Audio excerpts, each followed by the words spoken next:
All right, I'll monitor it for you. Yeah, you monitor that.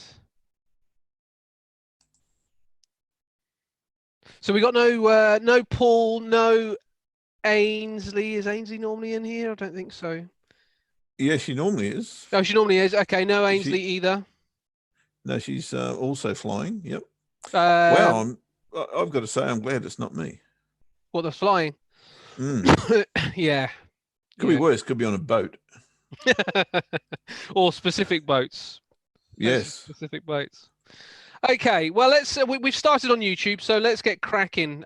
Firstly, welcome to everyone. Welcome to Jeff. Cheers, Ash. How do you do, everyone? Welcome aboard. I thought I saw your chart move then. Thought, gee whiz, you've got special Sunday rights, have you? Yeah, yeah. No, it's not open yet. We've got no Paul and no Ainsley because they are running an event in Malaysia. I believe Justin is going to join us. I believe Orlando's going to join us.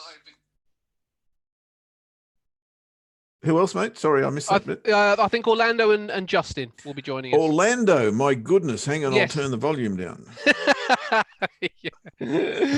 Okay, so let's get cracking. Let's have a quick chat about the market and see where we're at. I've brought up a chart of the Dow Jones Industrials here.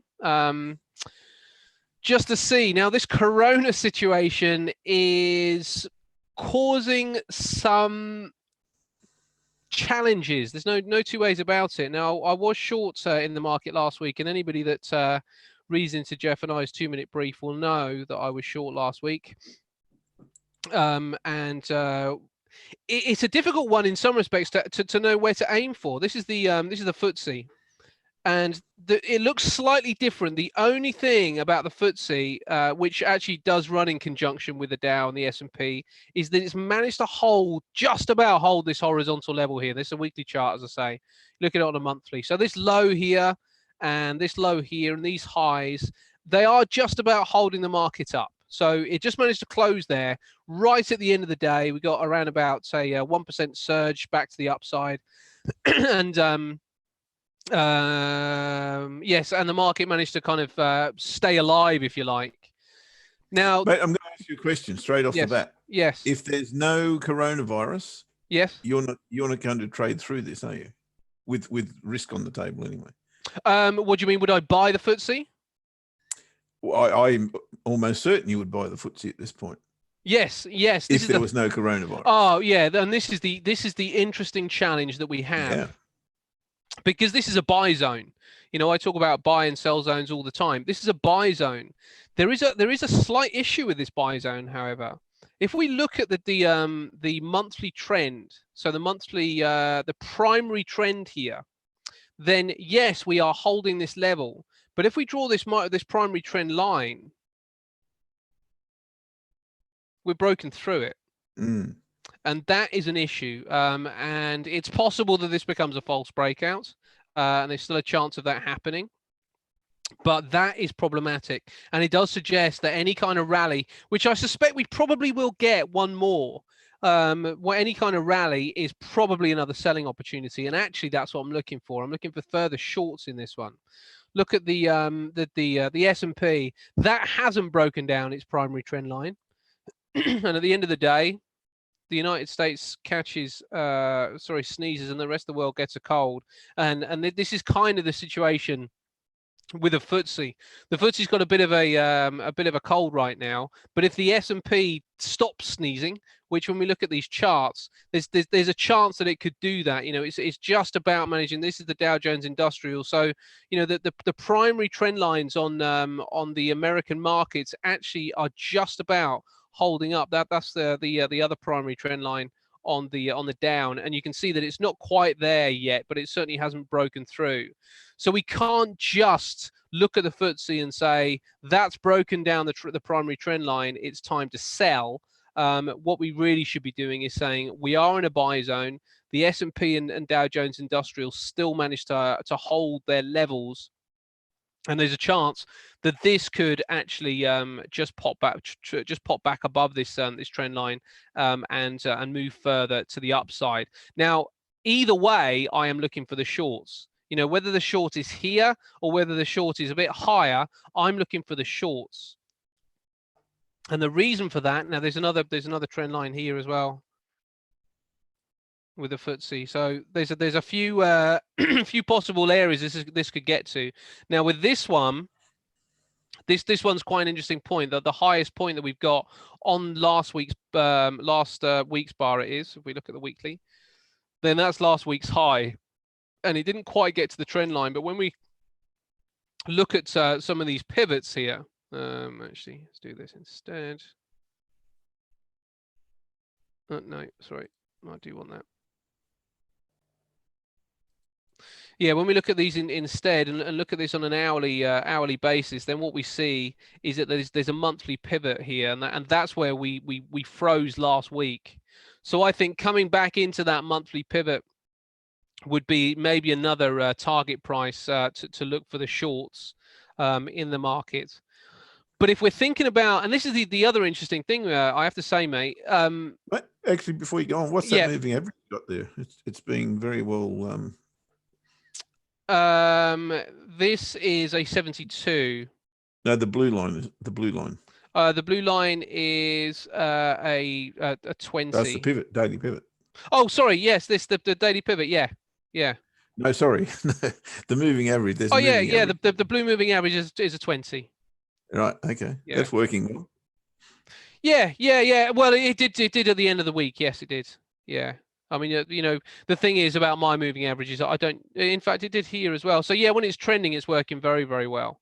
Trending to the downside anyway, but I don't use them like that. So that's, you know, even though the moving average is on here, I think it might be better just to get rid of them, because that's not, it would be a little bit of a misnomer. That's not the way that I, as I say, the way I use my strategy, and I don't use moving averages that way. So so they are, you probably find better ones for different strategies in the way that you're going to trade with a moving average. You know, the Income Creator uses moving averages as I think as levels of support and resistance. So it might be better to use that rather than this. But you know what, the other thing that I find quite interesting, mate, at the end of last week, over the weekend, we had some numbers out of China, which were absolutely atrocious. They were disgusting numbers. I mean, you know, I've not seen numbers quite like that for some time, if at all. And this is China. We're talking about 18% of the world's GDP, and they've got a flu. To coin a phrase, really, but they are in big trouble from those numbers. But if you compare them to the American numbers, they're not too bad. You know, we haven't really had, and this is some of the issue, and this is some of the challenge, and maybe Justin will be able to shed some light on this for us, but we haven't really had up-to-date numbers from the US yet. If you saw the ADP non-farm payrolls report on Friday, it was pretty good. And so far, we haven't really, but that was from a month previous. We haven't had February's data come through from the US, and that, in my, I suspect, is what we are really waiting for. And the other thing is, we're about to end the quarter, so and also go into one of the most bullish times for stocks. So it's a very difficult sell at this point. But because of the event that we've got, i.e. the coronavirus, it's a very difficult buy as well. And it's a challenge, you know, if anybody's sort of like thinking about trading through these levels, the best advice that I would really throw to a trader right now is that the great thing is we are in a period of high volatility. Let me just check the question here.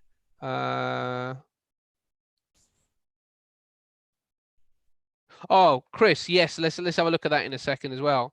Let me put the chat here as well, and if that's coming up on the screen. Justin's in. Great. Okay, we'll talk to Justin in a second. Maybe should we go to Justin first, mate, or did you want to cover anything? No, mate. I bring up the rear, so I'll do.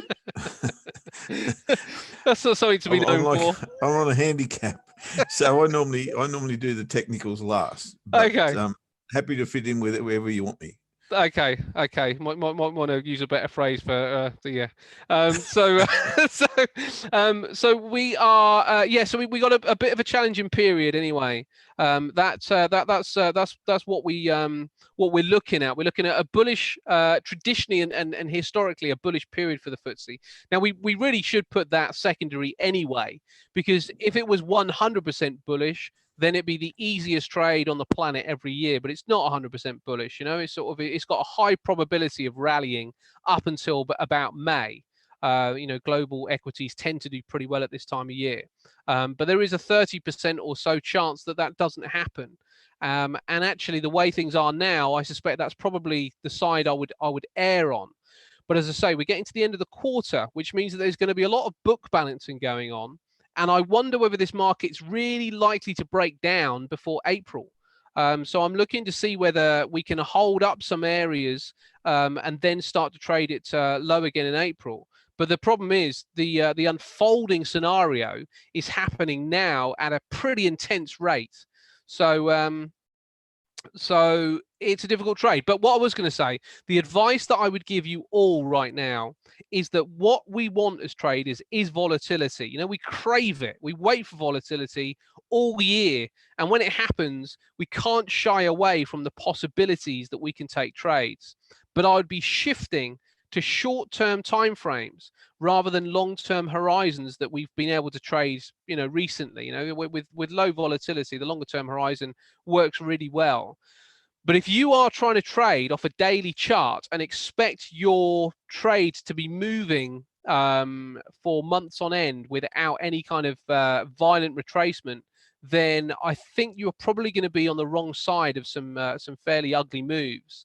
So put your stops in place. Use the volatility to your advantage, but don't expect your trades to go too far. You know, to try and now that there's obviously the caveat to that you've got to let it run, but you can let it run with good stop management. But I would say to you that with high volatility markets, shorter term timeframes work better. So trading opportunities are much better. So if you know some short-term strategies, then get those ones out, dust those ones off. It doesn't mean that we just ignore the price action and just start getting in. We've still got to be professional. We've still got to utilize what we know, and we've still got to utilize the setups that we know. But use the setups from the shorter term timeframes rather than the longer term timeframes in this kind of market. That would be my advice. Let's Justin, if you're there, mate, then give us a hold on before you do that. In fact, no, let's do that first, and then we'll get to this question with gold.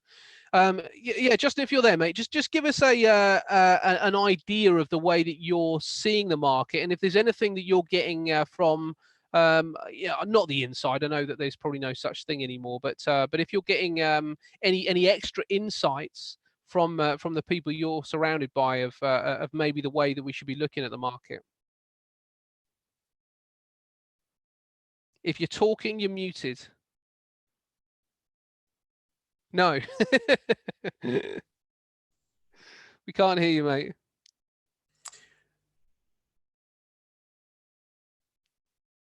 Maybe, Justin, there's a prompt that you've had join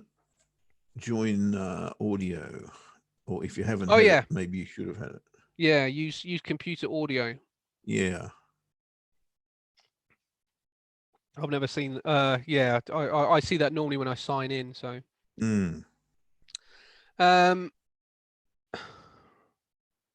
Right. Okay. Well, while we wait for Justin, let's get to this equity. Yeah. So an equity is different to a stock. So yeah, no, it's not Jeff Fab. We're waiting for Justin. The equity is different to a stock. The equity is sorry, no, the equity is the same as a stock. The I was talking about the indices. Sorry, I said it wrong. So the indices is the FTSE, the S&P and the Dow. They are indices, and then yes, an equity would be a stock. You're absolutely right. But the FTSE is not a stock. The FTSE is an indice. So they say people are investing in equities, and they mean a whole bunch of stocks that live within the indice. Gold. So yeah, let's talk about gold. Gold has a crazy rally last Friday, and do we think the gold will plunge on Monday?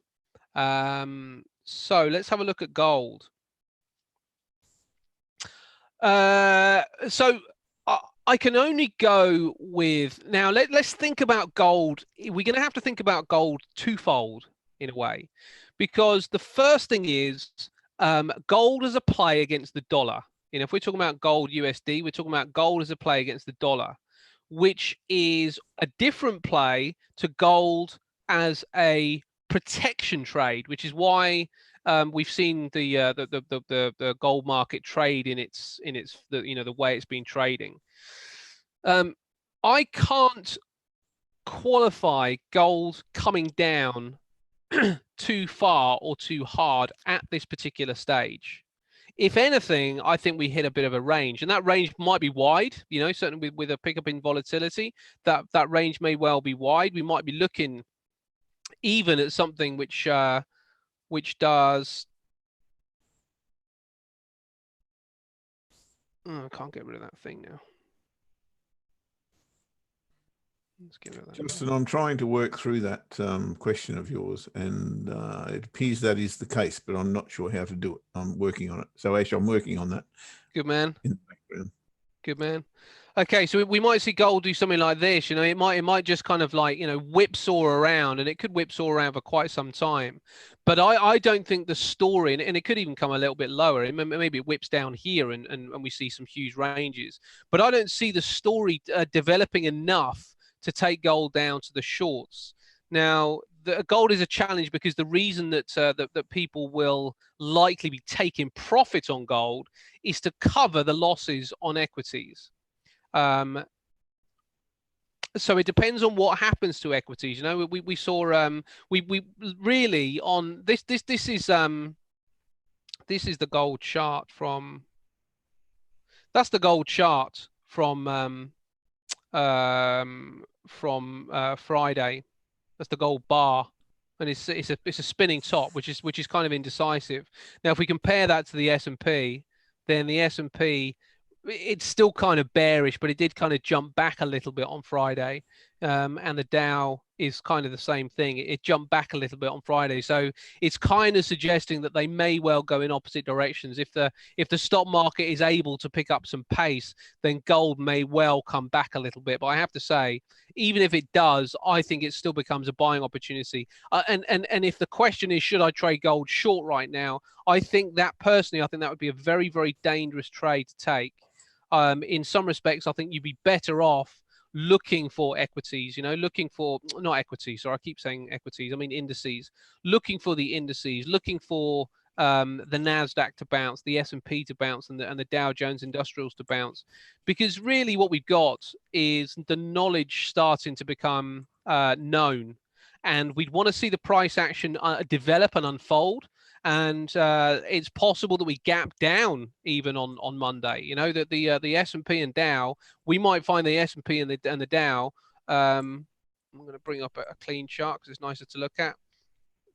We might find the S&P and the Dow down here below this price point on Monday, because there is a pickup in cases being reported over the weekend.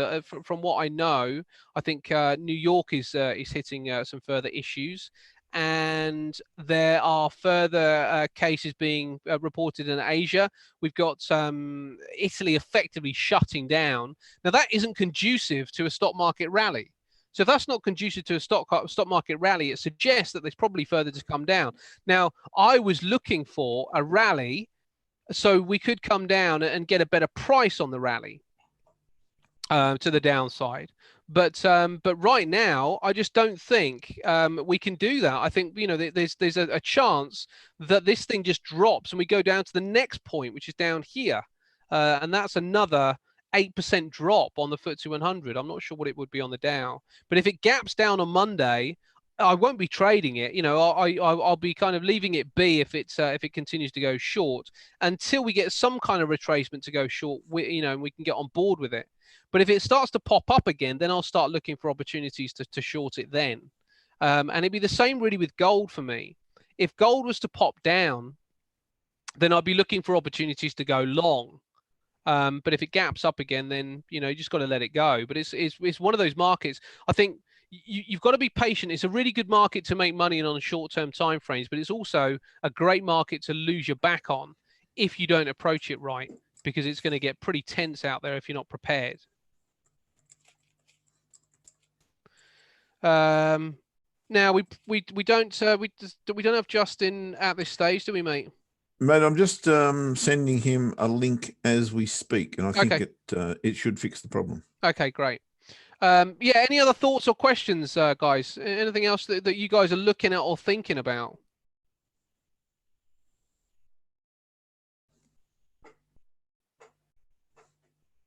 Mate, I'm the same as you. I'm thinking about if we're in the right position right now, and we've reached a support level or resistance level, depending on which way we're going, how do we approach that? And this is the question I asked myself on Saturday morning before I closed any position that I have in the market at the moment. I'm currently long the euro. Now, the euro is at a strong resistance level, and I'm thinking dollar weak. How far can the euro go, and why? But it has pierced a long-term resistance level. Why is it in this rare air? It shouldn't be there, in my humble opinion. But we're in strange times, and the events surrounding all of the coronavirus, or COVID-19, if you like, is mysterious. So the answer I gave myself was leave it there and go with the flow. I mean, I'm trading for free, so I'm not really concerned that I'm going to have a disaster beset me. Yeah, I think I'm just prepared to go to the resistance and support levels, take the obvious precautions, and get yourself safe in the market, and just see what happens from there. Oh, do you know, I completely agree with you. And actually, when it comes down to what's going on right now, I think it's been fairly evident that Europe and Christine Lagarde specifically are pretty quiet out there. The US dollar had much more room to react than any other currency.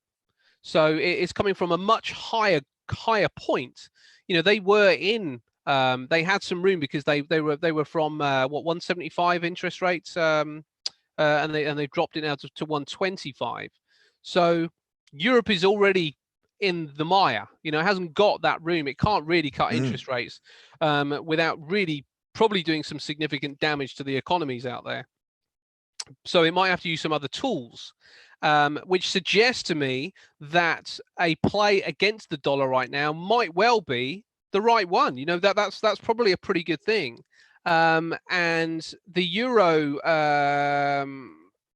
Yet the other side of that is telling me, okay, yes, the dollar is vulnerable, I'll put it that way, because of the Fed's stance. But at the end of the day, the interest rate differential is still there, so they're still way ahead in that regard. The safe haven aspect, which would you rather be on?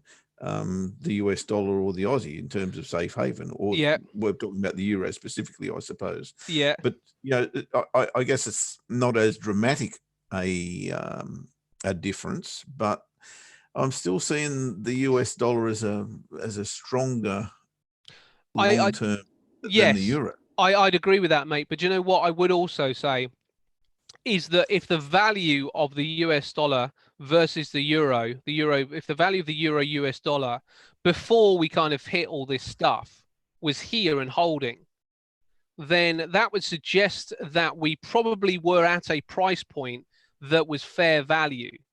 And if we don't have, and if the dollar weakened from here, then that would weaken the value of the dollar, which would suggest that unless the euro and the bloc do something, then even from this low level, we're likely to have a rally, and it might only be to this point. And that's that, until something fundamentally changes within the decision making from the eurozone, then the euro probably is actually undervalued here when it comes down to the interest rate, even that, because if the dollar being stronger than the euro, regardless of how much stronger, continues to drive the euro down, that would suggest the euro has zero value.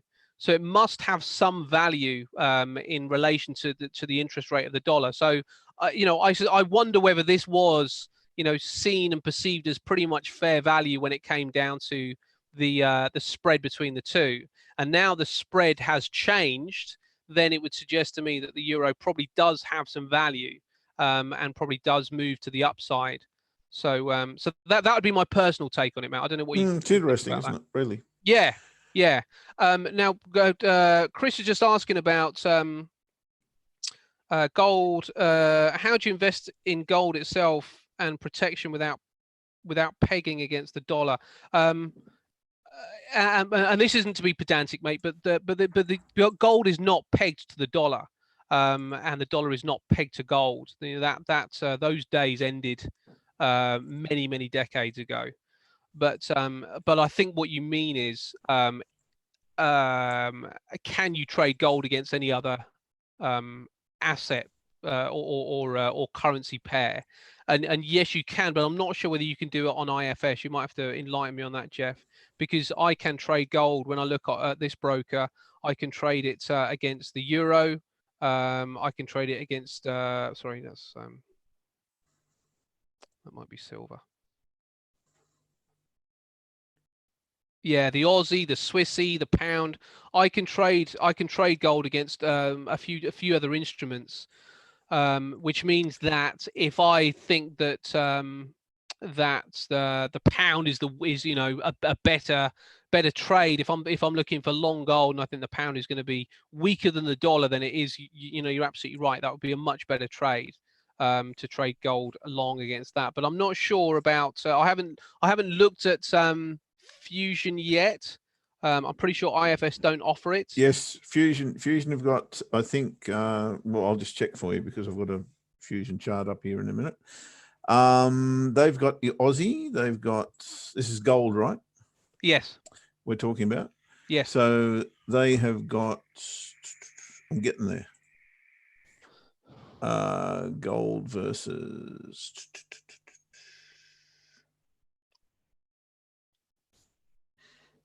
Okay, gold versus, let me expand that. Aussie, euro, dollar. That's it. Aussie, euro, dollar. Okay, well, that's pretty good. I mean, it's, at least you've got some options to trade it against. The Fed cutting rates, it could be on the 18th. That's the next Fed meeting is on the 18th of March, and we could get another rate cut then. When that happens, gold will be going up. Yeah, and this is the quandary, isn't it? Because we don't know exactly why gold is going up. Is gold the best play against the dollar?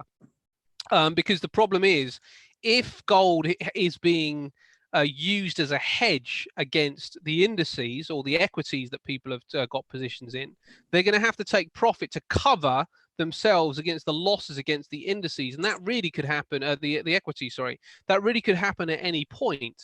So if the Fed cut interest rates, then I probably wouldn't look at gold. I don't think that would be my personal play. Yes, it probably will pop up. It's probably got some room to some further room to travel. But my slight issue with gold is if I look at momentum indicators, then, and again, let's just get rid of these because these are fairly useless to us as a momentum indicator. But if we look at momentum indicators with gold, this is the monthly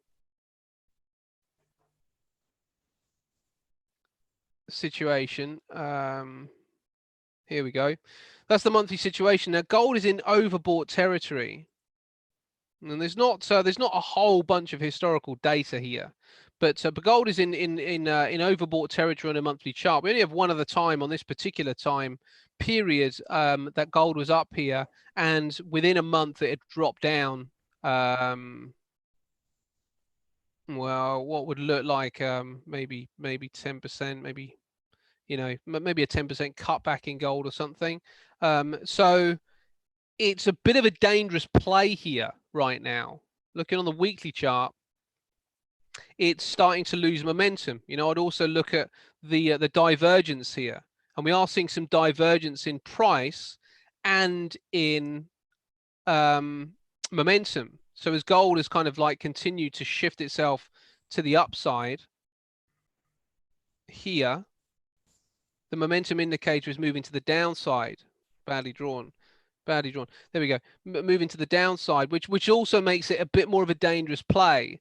So the question would be: is gold the best thing that you can look for? Is gold the best, and does that have the highest probability to trade the dollar against? And this kind of suggests that maybe gold has less far to travel. So even if it does go up, if gold goes up 5% against the dollar, but the euro goes up against 15%, which do you want to be on board with? You want to be on board with the euro. So gold may not be the best play against the dollar if they do loosen those interest rates again, because you look at this on a weekly chart, that's not in overbought territory. On a monthly, nowhere near. In actual fact, it hasn't even crossed into bullish territory yet. And though the dailies are overbought, that just suggests that if there's a cutback, it could well be a buying opportunity. So the euro could be a good play against the dollar. Maybe the pound could be a good play against the dollar. You see the dailies are nowhere near overbought territory. The weeklies nowhere near, and actually it's a pretty nice buy signal on the pound against the dollar, and also a nice buy signal here with the monthly. So and look at that. We look at this on a clean chart here. This is starting to look like a reversal pattern here on this monthly chart. I'm quite keen on the pound, I have to say, but you got the left shoulder, you got the head, and maybe even the right shoulder forming. It may even take another couple of months, I don't know, but this looks like a pretty good prospect for a trade, in my opinion.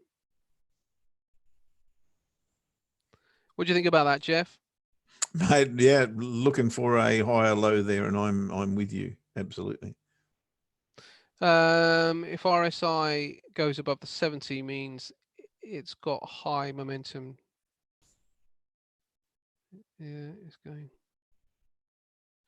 No, if the RSI, so the way that you read RSI, the way you use it is different, but the way you read RSI is the way that you read RSI is with within the bands of the range, is by looking at the 70, the 50, and the 30. So 50 and above suggests bullish, and 50 and below suggests bearish.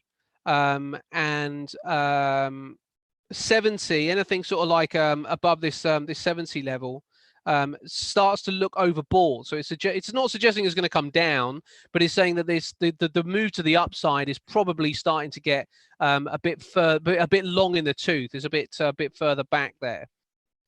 So because what's happened here with the RSI and the pound is that we moved up to 70, and we moved up to 50, which would be a buy, which would be a sell area. While it's still below 50, it's a sell area, but like here, it would cut back again, so that would be a selling opportunity. But what's happened here is that it hasn't come down. It's actually popped slightly above, comes slightly under, but it's on the turn again. And while that is on the turn, that is suggesting that we could well be starting a move to the upside, or with momentum, with some upward pressure and with momentum with a pound and with the RSI. Now, price is king, and price will tell you everything. But it looks to me like price is turning here too. Now, that's a monthly chart, which is incomplete. But look at last week's bar, almost an engulfing bar. Same thing's happened here on the RSI.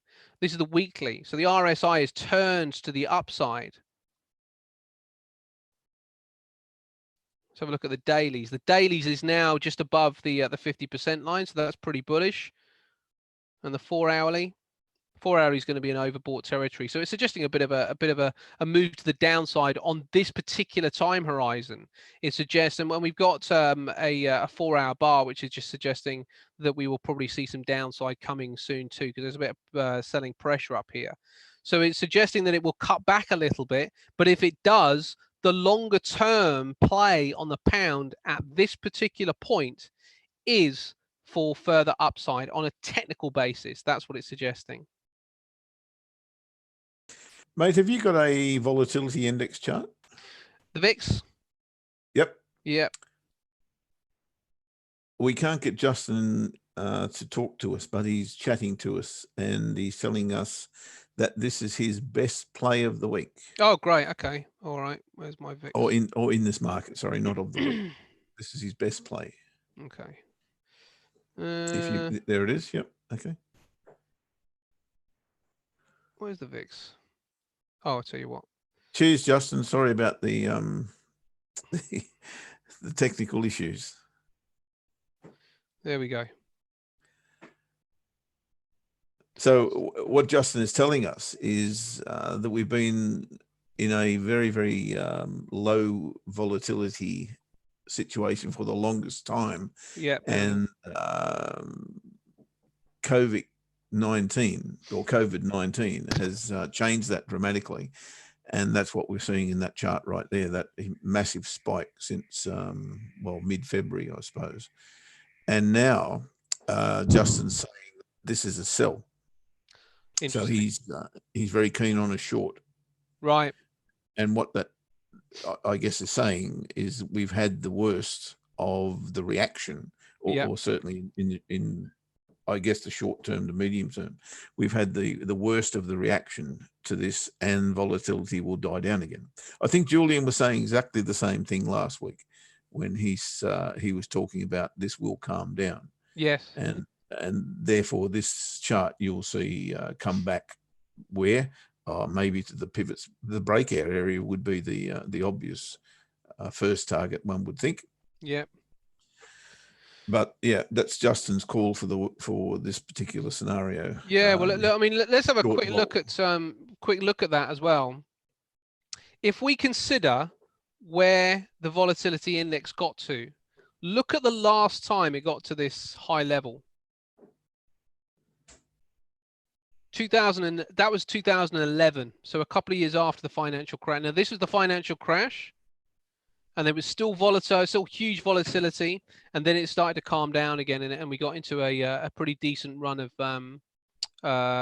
some calm, if you like, in the market, relative calm in the market. So Justin's play on this one is that we will probably start retracing from here, and if we think about this technically speaking, it does appear that we are, again, look at this, overbought. In fact, let's go back here. Financial crash, overbought, but it kept going, and it got a bit embedded up here. When it goes above the 70, it gets a bit embedded, but it cut back within about 2 or 3 months. It cut back to the downside. Now, this one reacted as it should, got to the overbought territory and started to cut back. This one didn't quite get there. That didn't quite get there. That didn't quite get there. Now we're just above the overbought situation here. So so the assumption right now is that it will probably is much more likely to starting to cut back than keep going. So Justin's assumption here is that that there will be some weakness in the VIX and weakness in the moves, in the volatile moves in the market. So this is likely to start to drift back to the downside. Now that's on a monthly chart. This is the weekly chart. Again, it's embedded up here, and when it's embedded, what you tend to see is that the move to the downside can be vicious, just as vicious as the move up, just as it did here. So it could be a pretty vicious dip of volatility if we just go back and have a look at every time it gets embedded up here. Look at this, embedded, and then not quite as vicious, but it's still coming down, week on week on week. It doesn't really cut back. 1 week it kind of cuts back. Same thing here. So it does tend to be a fairly decent signal of an area of reversal, and that is what this is also suggesting here as well, that we may well see a pretty significant reversal in the VIX. Just looking at that. And it's also the very first question that I asked you in the show, and also the very second question that I asked myself on Saturday morning when I was looking at closing positions. How far can this go is the question. And do we respect the fact that we're at these strong levels and trade them accordingly? In other words, look for retracements, as Justin is indicating. He's looking for that, if not a strong reversal. This is the real question, isn't it, that we're at the moment? How strong is this event? And okay, we are going to get people taking profit here, so that will force a retracement. Yeah, there's very little doubt about that in my mind. Yeah, but do we hang on to the position that we've got? And if so, where do we put our stops? Do we tighten them up, or do we leave them as loose as we possibly can? These are the questions that are running through my head. Yeah, And I honestly, mate, I think if you're on short-term time frames, then I think you have to take the trade and the profit that was offered on that particular time frame. Agreed. Yeah, because if you're on a longer-term time frame, then if you're short FTSE, let's say, on a weekly chart, then if you've managed to get in here, I would suggest there's no reason that you'd be cutting back positions just yet. If anything, you're looking for a retracement so you can add to your short position. And you're going to see that. I mean, there's very little doubt you're going to see that. And it's at that point where people are going to start to panic and say, "Oh man, I was up so much, and now I've given back 2/3 of it," whatever the case may be. That's where you've got to be strong, Yes, you do, and I suppose if you were trading this professionally, what you'd be looking to do on a longer term time frame is take a little bit off the table here, maybe take half off the table, but when it comes back up again, add a whole one. Because if you're far enough in profit on your other half, then you're pretty nicely covered, and it means that you make money out of the trade either way. And what you can't allow yourself to do is get into a psychological battle with yourself that you haven't made as much money as you could have done, because as soon as you do that, then you are telling the market it is wrong. So what you need to what we're trying to do is say, this is what the market is telling us. And that's the way we have to approach it. This is what the market is telling us. With our technical analytical skills, we understand indicators, we understand price action, we understand the bars, we understand our strategy. With the rules of the strategy, what do we do here? And if we continue to follow that, the reason that we have a strategy is that is how we interpret the market. So if the strategy states something, that's how we are interpreting the market. So we must follow through with the strategy as we would normally. And if you're on a longer term time frame, then it would, I would suggest that your strategy allows you a lot of room. You're not trying to guess where the turning point is. You will allow a stop loss to take you out. When it turns and turns back again, then you'd be shoving your stops up just above the area it turned, and allowing the market to either continue or take you out, and being happy with what you end up with. Yep, that's exactly the approach I've taken too, mate. The Aussie trades that I was in was it last week, the week before last, and I wasn't in last week's show, so I couldn't explain to you exactly what I did there. I got out on the Saturday morning, closed all positions on the Saturday morning, and I thought that was the right thing to do, because we were at the levels where I was happy to take off the table exactly what I took off the table. And that's worked out perfectly. And now I'm just waiting to do exactly as you've just described, get back into the trade and all my risks off the table. The worst thing that can happen is I'll give maybe a 1/8 or maybe 1/10 of what I've just taken out of the market back to the market. Yeah. If I get it wrong, if I get my timing wrong. But if I get my timing right, then I can, turn what was a great week into a sensational week. This is the thing. I think that's what you've got to be prepared to take take the profit where it's, yes, you when it's do, there. because the other thing is, if you've got a free trade, that this is what we're all looking for, isn't it? The holy grail is a free trade with a market moving in your favor with some velocity. So And it's inevitably, been a while. It's been a while between yes, drinks because we've had the low vol, yes, and now we've got the opportunity to make big licks out of the market. yes, We've still got to accept that there's resistance and support levels, and that's where we need to be taking money off the table. That's yes, bank, just yes, bank. yes, absolutely, mate, absolutely. I totally agree with that. Okay, well, I suppose aside from that, let's just quickly get to these questions as well. WTI seems to be at an all-time low. Be careful with that, man. Gold, good place to bounce. I don't see the VIX. No, I don't think IFS has it either. No, it doesn't. The VIX is the volatility index, so it is a gauge of volatility in the American stock market. I think it's specifically with the S&P actually, or is that SPY? But basically it's measuring volatility within the stock market. So it's a really, really useful chart to have. Even if you don't trade it, it's a really useful chart to have. I'm pretty sure Yahoo Finance would offer you a free chart of it, or TradingView or something like that.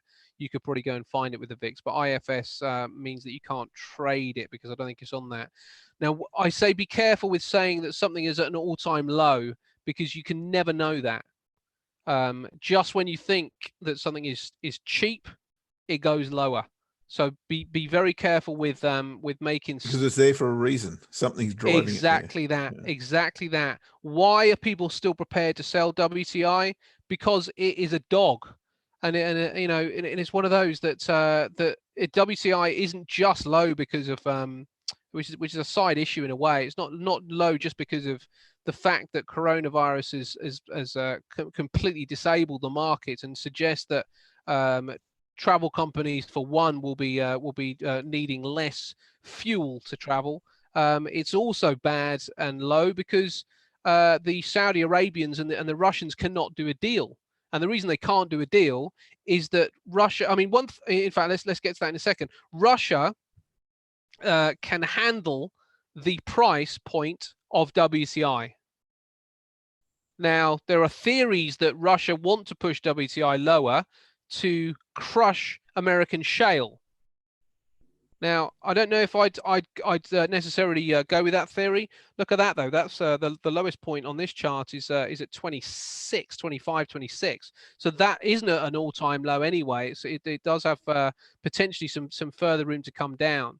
But the reasons that Russia seem to be unwilling to go into the table, into the meeting with Saudi Arabia and do a deal, is almost irrelevant. Is it because they want to price squeeze out shale, or is it because they can and that might be the reason behind it. But one thing I will tell you is that it costs around about $80 a barrel for the Saudi Arabians to make money. That's what it costs them to get it out the ground, about $80. Whereas with Russia, it's more like 40. And I don't know why. I'm not sure about the semantics of the reasons that it's so much cheaper in Russia, but that's the case. That's the situation. So they can sweat this out. They can sit on this a lot longer than Saudi Arabia can. And if we start thinking about it can't go any lower. One thing I will say to you is the market can stay irrational a lot longer than you can stay solvent. That's a great quote, isn't it? Yeah. I wish I'd come up with it. But the point with that is that we don't know. It could go even lower, and we could be caught in a trade where we think this is as low as it's going to go. This is the low, and this is the cheapest price on the chart, so it can't go any lower. And then find ourselves caught with our trousers around our ankles because we didn't take the due diligence to wait for a reversal signal. and wait for our strategy to actually kick in. Yes, our strategy. That's why we have systems. That's why we have strategies in place. Yeah. So that we can actually follow the damn things. If look, I'm with you for sure. This is a buy area. There's no question in my whole mind about that. But if you get the timing wrong here, you're going to be in trouble. Yes. Yes. So yeah, I'm a buyer of, if I'm trading oil, I'm a buyer, no question. But yeah, just stick with your systems and stick with your strategy. Yeah, absolutely, and that's the key, isn't it? Stick with this strategy, and you'll be okay. Because and you honestly, I can't emphasize this enough. Use the correct risk management. Is that particular thing is even more important in a market like this. We don't have to hit a home run. Trading is not about one trade or 1 month or 1 quarter. It's about building your account. And then seeing the rewards come when your account is just taking care of itself and compounding in a way that is making you some really, really good money and really good returns. But you can take your time on this stuff. I can I feel as though I'm qualified to tell you this. The way that I built my account to a decent level was not trying to hit a home run. And it got there a lot quicker than I thought it would, just absolutely. by kind of like, just taking the proper due diligence and taking the trades with the correct risk management. So it's a great time to be trading right now, but we absolutely need to be professional and not get overexcited. Mate, question from you for you on YouTube. Why would a no deal between Russia and Saudi make oil go lower? Because it causes issues with supply. So as far as I'm aware, the situation is that that Russia are not willing to cut down the supply of oil, and if the supply of oil remains where it is, then is it a power play, Ash? Is it a power play? Are they saying we can hang on longer than you? Is it a? Oh yeah. Yeah. I mean that that I would say is definitely the case. Now I don't know why they're not, but this is the question is why. I guess they're doing it. Are they unwilling to cut supply because they are trying to squeeze out shale? I don't know, but the Saudis need the price to rise, and it is simple supply and demand ultimately. So so it's not really, it doesn't really matter about the Saudi and Russian situation. It's more of a read up on it. OPEC and are not coming to an agreement on the supply chain and the supply side of oil. So they're not they're not in conjunction with each other. There's no they're not seeing eye to eye on how much they're going to be pumping the market with, and they need to, as a group, they need to get together and decide, because then they can set their price points. But Russia and Saudi Arabia are quite far away from each other. So so I'd encourage you to read up on what happened with the deal and what happened with the meeting, because I'm not an oil trader, but when it comes down to the simple economics of what moves something, it's all about supply and demand. So there's no demand right now with there's little demand, I should say, with oil. For many reasons, because of travel, because of different forms of energy coming onto the market, and then this kind of adds to the problem. So so oil will continue to struggle here. Be a great question for Ainsley, wouldn't it? I mean, Ainsley's yes. all over oil and she's all over gold, and unfortunately she's doing something else today. But if you can hang on to that question for next week, I'm sure that Ainsley would be more than happy to address it for us. Yeah, and this is the thing. The other aspect of it is that oil at this time of year should be rallying, and it should be rallying pretty hard. And what that suggests, you see, if Justin's right on his analysis of the VIX, that suggests that we will probably get some risk on back in the market. And the bounce is probably going to be pretty vicious to the upside. You know, when it comes, it's probably going to be pretty quick. And another reason we should be flipping to shorter term timeframes for opportunities, because when things turn, they're going to turn a lot quicker than they would on our daily time frame. So it's maybe daily's not too bad actually, but you certainly don't want to be going out too far. The problem is whenever you look at a daily chart, really you're trading the monthly. So you want to be sort of like coming down to your 4 hourly for setups, while making sure that you understand what's going on with the daily and the weekly, and maybe even the hourly. I don't know, and the half hourly, obviously is what you trade, Jeff. So you know you want to be making sure that you're aware that the shorter term timeframes are much more likely to give you opportunities, but risk management is even more prevalent on those, because if you're wrong, you're going to know fairly fast. You know, comparatively speaking. One thing I would add to that, Ash, and this caught me last week, and it shouldn't have caught me last week. I had 2 trades on the 30-minute chart. Both of them got knocked over, not because my analysis was wrong, but because I refused to put my stops in I'll use the inverted commas phrase, safer place. Yeah. I left them where they normally go, right? Yeah. But you have to take into account that this volatility that we've just pointed out to you is at a very high level right now, is very apt to take you out where your stops would normally be. Yes. And then go in the direction that you first saw. So bearing that in mind, just get your stops, you know, managed properly, because the volatility, where, let's say for the last 2 years, has been sufficiently low to allow you the comfort zone, if you like, that where your stops would go.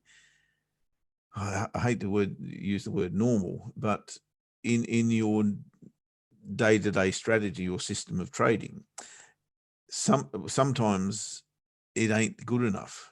And when the volatility is high, that is generally going to be the case. And that's what knocked me out of 2 trades last week for that very reason. I didn't leave my stops enough room to breathe.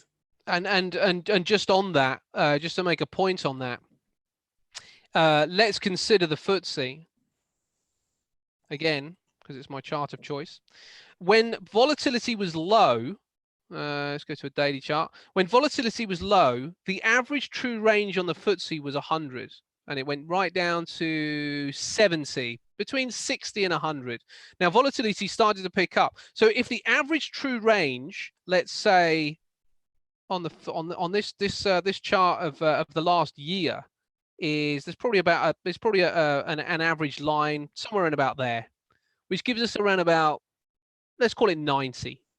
So that means if I'm on a daily chart and I have got a stop placement in place, then if my stop is anywhere near the 90 level, I'm probably going to be okay.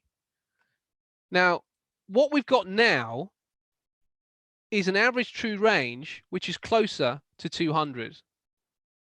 So that means stops could get, you know, you might find that you are right on a trade, but find that actually your stop is just too tight, because volatility has changed. So we need to change with the environment. And this is a really good way to do that. You know, look at your average true range.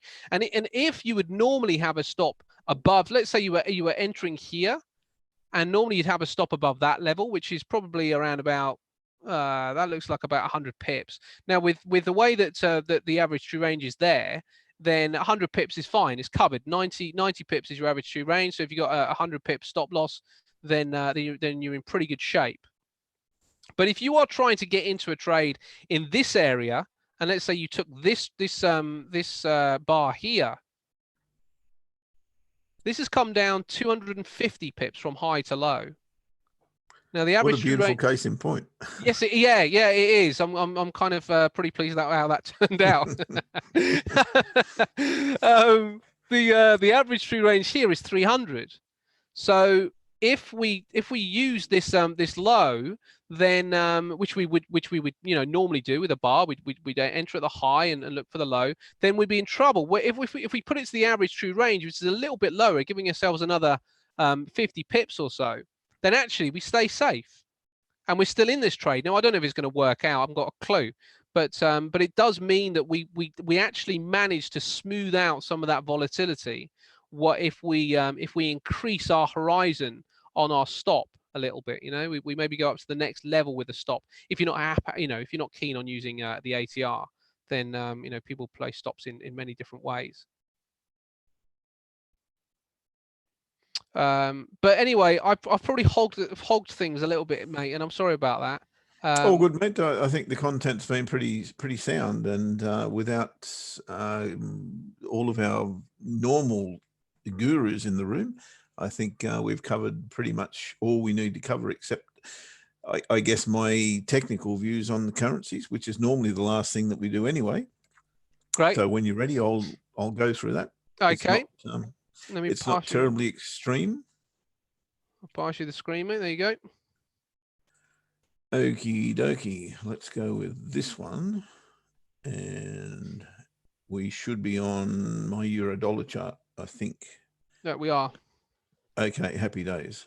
That's actually not the chart I wanted to show you, but here's my question from the absolute outset today, which was the euro and where on earth do we get out of this? So we got it. I mean, this is probably one of the better trades I've had for 2020 so far. We got in here. We got in right on the turn, and very, very happy to do that, of course. We've locked in about 6-1 on the trade, and we're currently around about 10.5 to 11-1. In fact, I think we've gone through 11-1. Our risk on this trade. So really, really good trade. And this is what this volatility can do for us if we get it right.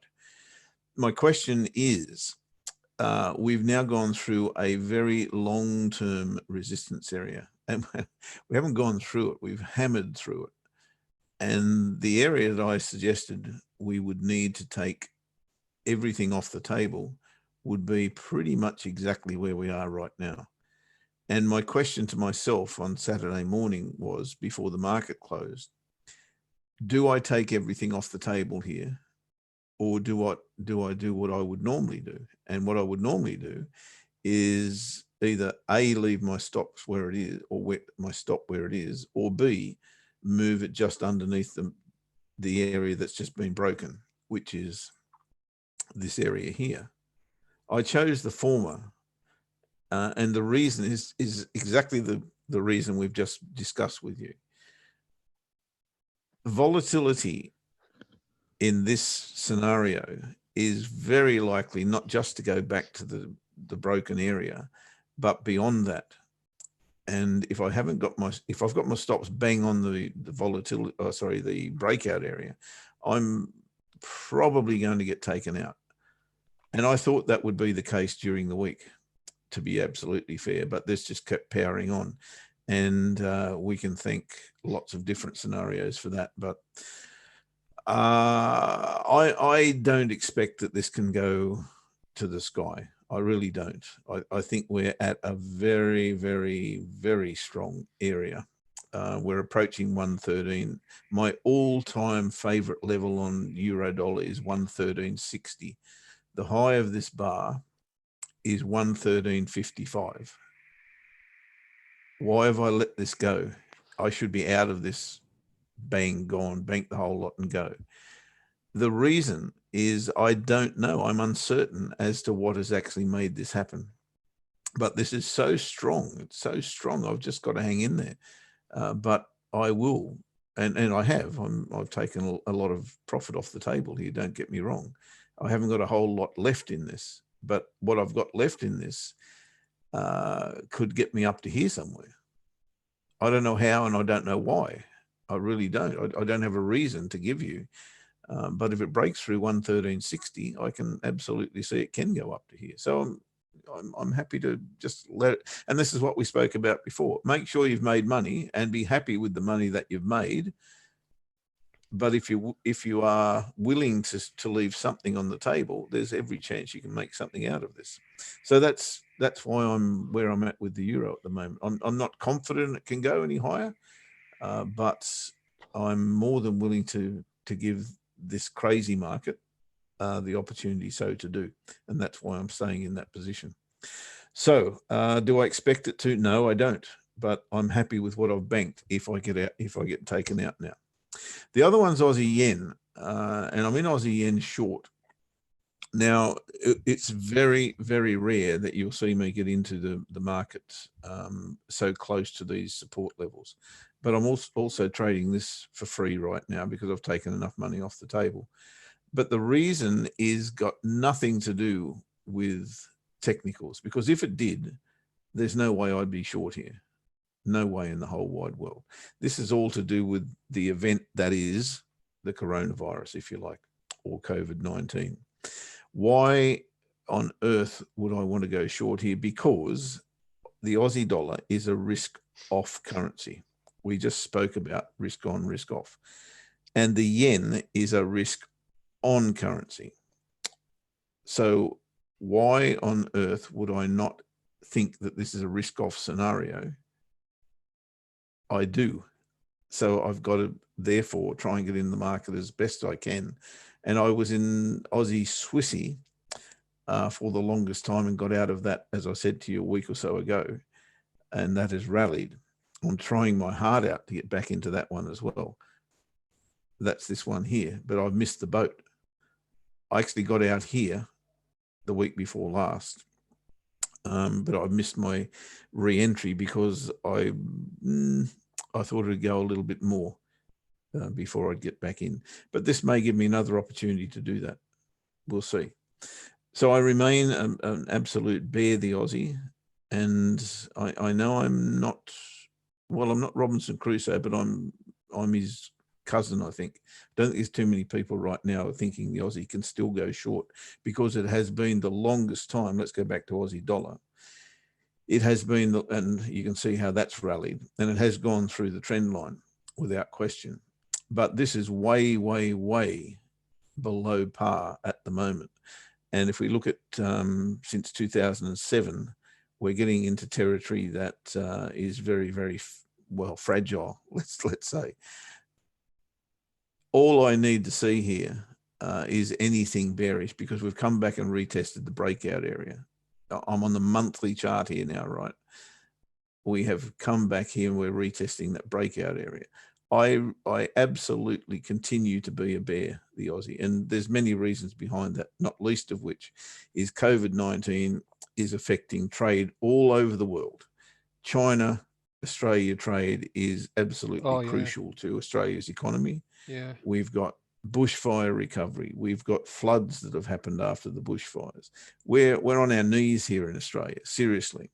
So I cannot see any way, shape or form until the relief comes, and that relief will come in time, of course, because our natural resources, beef, wheat, all of those resources that we've got, not just coal, iron ore, that we trade, are in serious deficit. So until that comes back to the norm, our GDP is going to suffer. Our trades our terms of trade are going to suffer. Our balance of trade is going to suffer. I don't see any way, shape or form how the Aussie dollar can rally. And I've said this over and over and over and over. So I don't change that tune until such times as that relief comes to fruition. And I don't see that anytime soon. So I'm still a bear, the Aussie. Getting to the pound. Ash, I'm with you to a degree. I think we're approaching an area where I'd like to see the pound prove itself, if you like. And I don't know that there's enough reason for that to happen, but I can definitely see another, what have we got? Another 100 pips probably before that is the case. So any retracement, I think any dip here is a buy. But only until we get up to around about the 131 mark, and then I'll start to ease off the pedal there. So yeah, still bullish the pound up to 131 area. my good friends in New Zealand, who will remain nameless, but their initials are Paul Bottrell and Julian McCree, tell me that the Kiwi's in good shape. And certainly it's come off the bottom, put in a massive double bottom here. This is the daily chart we're looking at. If we have a look at the weekly, there's, well, I guess you have to call it a double bottom at this point. But what we'd be looking for here is a pullback. We have come back to this trend line, of course, which is substantial and long-term in daily chart territory. So we've gone, what, 3 months nearly? Not quite, 2.5 months, where that trend has been in place. Really like to see a pullback here or a break of that and then come back to the trend line. And I think that'd be an excellent buying opportunity. Really seriously looking for a higher low here is what we're looking for on the Kiwi versus dollar. Whether we're going to get it or not, of course, that's always questionable, but that's exactly what I'll be looking. Love to see a break here and a pull back to that trend line, and maybe in confluence with this horizontal level. I think that would be an excellent buy, but we're talking probably middle of next week before that's going to pan out. I'm completely perplexed on things like dollar yen. Massive support level that it's just approached, but on the same basis as I've just spoken about the Aussie, which is very, very weak. I don't think I can put the dollar in the same boat, I've got to say, because the interest rate differential still exists, certainly with the yen. But if you look at long-term US dollar yen, it's very, very interesting. This is smacking of a descending triangle. It's definitely there.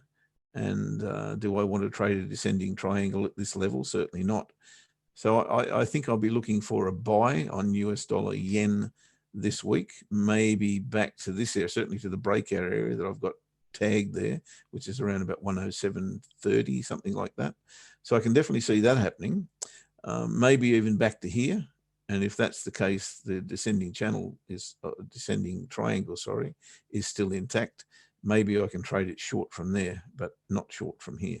So I might be a little bit not anxious, keen to buy dollar yen early, maybe midweek. Well, let's see if we can get again a higher low off there. That's about where I'm at, Ash. I'm still very, very conscious that the Aussie is weak against just about every currency. Interesting rally there against the Kiwi on an hourly chart. You'd probably be looking to buy that, but this is also very, very interesting on the daily chart. It's come back to the breakout area of that range. I think a little rally here and a lower high. I think I'll be a seller of Aussie dollar come tomorrow or Tuesday. Now that, of course, leads me to we do have daylight saving changes with the CAD and the dollar. So US and Canada are changing their timeframes. They'll be going on to daylight saving come, that might even be today. I'm not sure. That's not going to change anything as far as the YouTube show is concerned in terms of Ash and my show, which starts at 5 to 4 Singapore and Hong Kong, etc. Translate that to whatever, 5 to 8 anyway, London time. That won't change anything, but I think on the 29th of this month, there will be a change in that show because you guys, Ash, London, and all of Europe, I think, go on to daylight saving.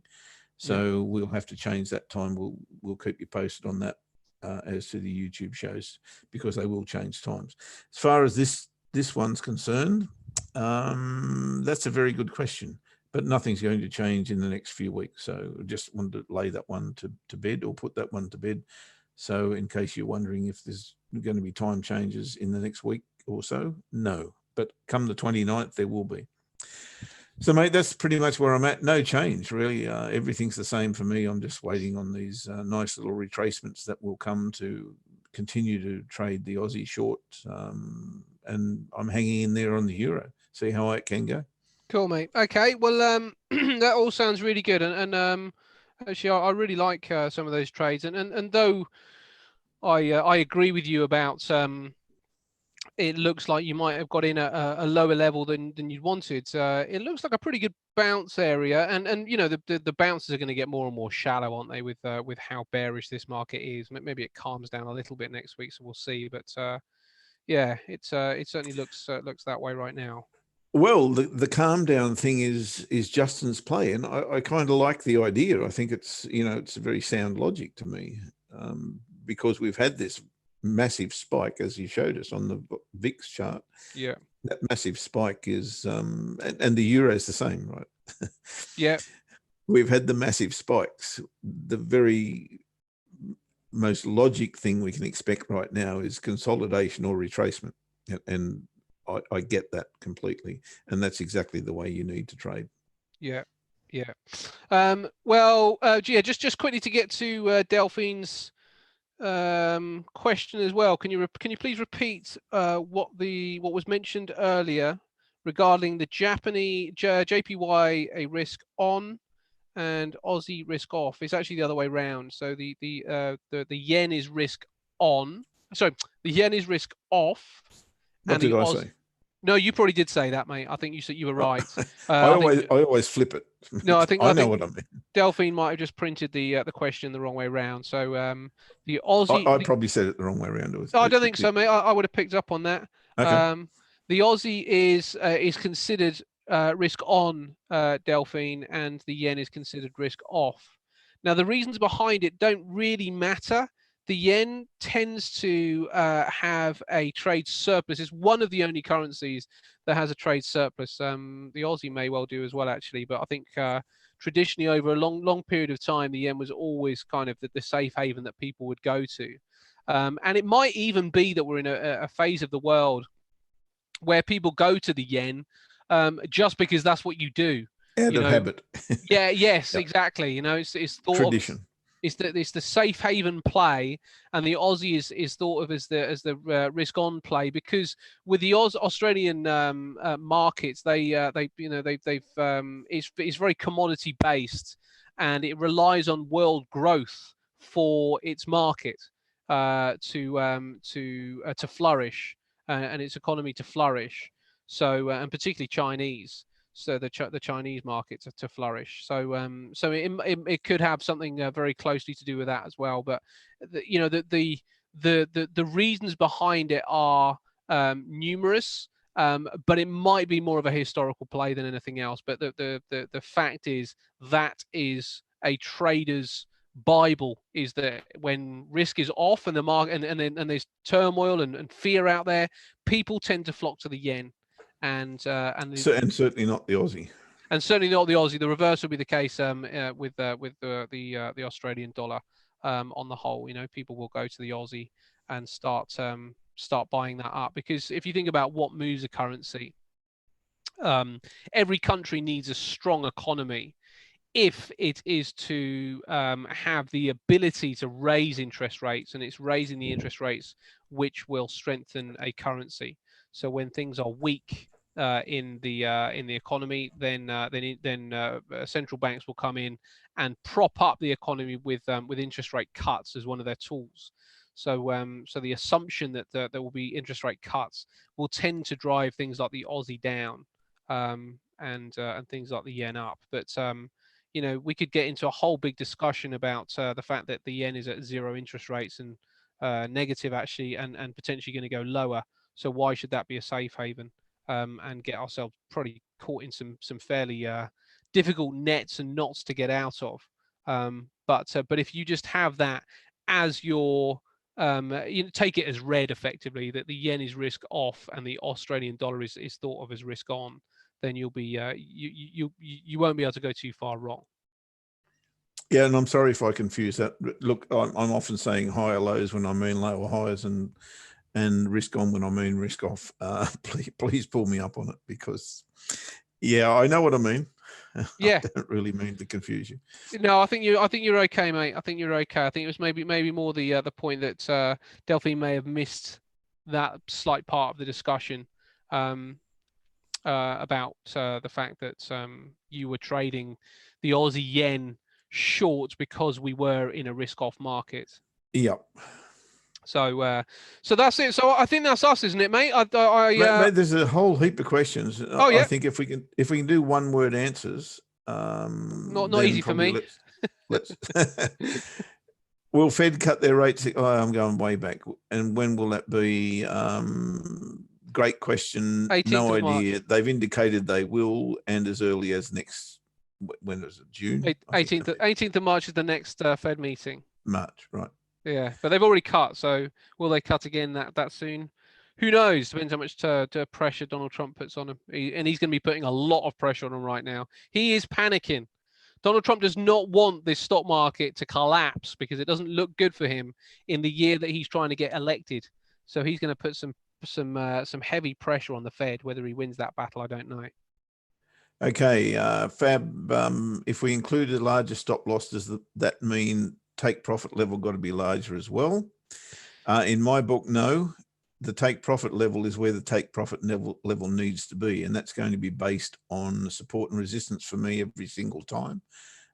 It's not a formula that is worked out on anything else but support and resistance. So answer to that question for me is no. Ash, anything for you? Yeah, I would say almost the same. The only thing is, yes, you're still looking for those support and resistance levels. However, you should change your stop loss. You should change your take profit thought process to become a lot softer than it being a hard level, because those levels can get wiped out in this kind of market. And you want to see how it reacts at that level. Really give it a little bit of time to see how it reacts, because you could be taking profit way early. When a market is volatile as it is, those areas are less likely to hold. So even though you're going to set those areas as a place that you want to be looking as the potential to take profit, it's that those areas become a lot softer than they would have previously been. Okay, I'll get to Chris, your question in a minute. Hi, Ash and Jeff. When you trade and you miss the point you want to trade according to your strategy, or rather miss the boat, do you still trade if it misses by a bit? Look, if my entry has been missed, Fab, Fad. There's a Fab and a Fad. Sorry about that. No. I'll have to wait till it comes back again and gives me a second opportunity if I miss it. Ash? Well, the human aspect of me at times will get into the market if it misses where I should, where Yep. where it does get in, and I will adjust my risk when I do that. However, you shouldn't. You really shouldn't. It's quite bad practice actually to do that. It does depend on your time frame correlation, but it's really bad practice to enter a trade if it hasn't quite got there. But the reason I do it is because I know the FTSE fairly well, and sometimes I'm not just trading on a level, I'm trading off a time. So if I know, let's say that that the most volatile market in the FTSE 100 tends to be the open. So from 8 o'clock in the morning, prices come down and it's got within 5 pips of where I wanted to get in, but there it's reversed and it's given me my reversal bar.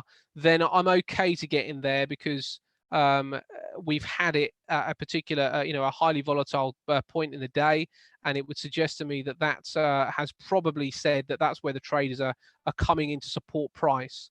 Or it might be off a back of a news event. Let's say UK CPI is due, and the market kind of again goes to the level that I want to trade it at, but it reverses straight after the news is released, and it gives me my entry bar without touching my price. Again, I will make an exception on it touching price there. But I hope really what you're getting from my answer, it does actually still have a rule to it to a degree. I'm not just going, hasn't quite touched my price, I'm going to get in anyway. I've kind of got these times of day where I know that it might be less likely to get there. So at those points I can bend it a bit. But otherwise, I won't. And a news event, will allow me to bend it just a little bit. But I'd say on the whole, if you're not really experienced on the market you're trading and you don't understand what drives it and when it's more likely to kind of get to your price, then on the whole, I'd say it's very, very bad practice to do that, and you want to stick to those price points. Okay, Chris, mate, if you're, and hopefully you can join Ash and me tomorrow in the YouTube show, we'll answer the VIX questions for you. Can't go too deep into it now because we've got to go, but to answer... Good night, Si. Not good night, good morning. Good to see you, buddy. But to answer what's the best trade for the coming week, that's pretty interesting question. You've already got one from Justin. His best trade of the week is the VIX short, if you can find a way to do that. And I know you've got a question surrounding that. How do I actually turn that into, how can I correlate that to something else? You can't. You simply can't. There's no way you can go, okay, if the VIX is going to drop, then the best trade of the week is going to be dollar yen. I don't see a way to do that. So I can't answer that question for you. What I can do is give you my opinion, and my opinion of the trade of the week, but you may have to get in early, is a retracement on dollar yen.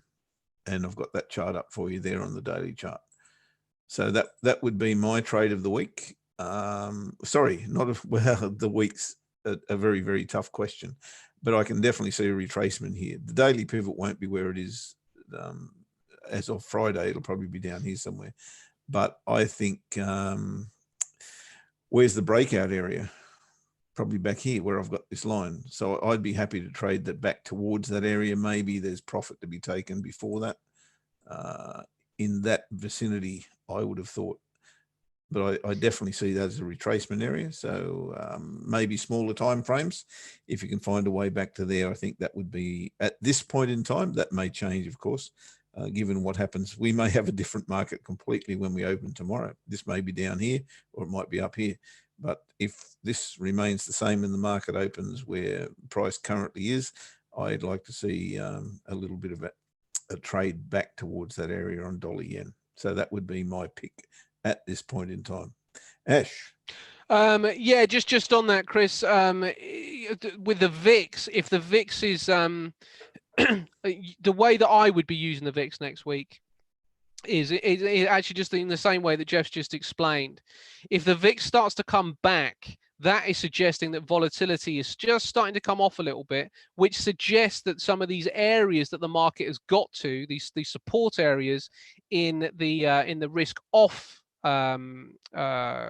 instruments like the dollar yen and the indices, the S&P, the Dow, the Nasdaq, the FTSE, the Aussie 200, and all the indices, that would suggest that those areas of support are likely to hold, more likely to hold. Not that they're likely to hold; they're more likely to hold. So if the VIX comes back, the way that you could use the VIX as a barometer is by trading things like the dollar yen long and the indices long, and that's what I'll look for. Yeah, good point. Okay, are we done, mate? I'm done. I think so. It's 9 o'clock here, big time. Always 9 o'clock, mate. Well, when the markets are closed, there's a few options. That's true. Yeah. All right. Well, fantastic. Really, really good to speak to you, mate. It's it feels like old times, just you and I. I mean, yeah, it's just like normal. It's like normal. Yeah, I was going to say maybe more like new times. Well, I'll see you tomorrow. Same trade time, same trade channel at 5 to 8. Yeah, so 5 to 8. That's the date. Don't you be late, guys. Please feel free to join in. It's free on the YouTube channel of Access to Wealth. So we'll see you then. Have a great rest of the weekend. I've got a long one here in Tasmania. I've got no idea why. I think it's 8-hour day or something, whatever that means. So I'll be seeing you tomorrow, Ash, at 5 to 8. See you later. See you later, guys. You're welcome, Mike. You're welcome. Speak soon, guys. Have a good week.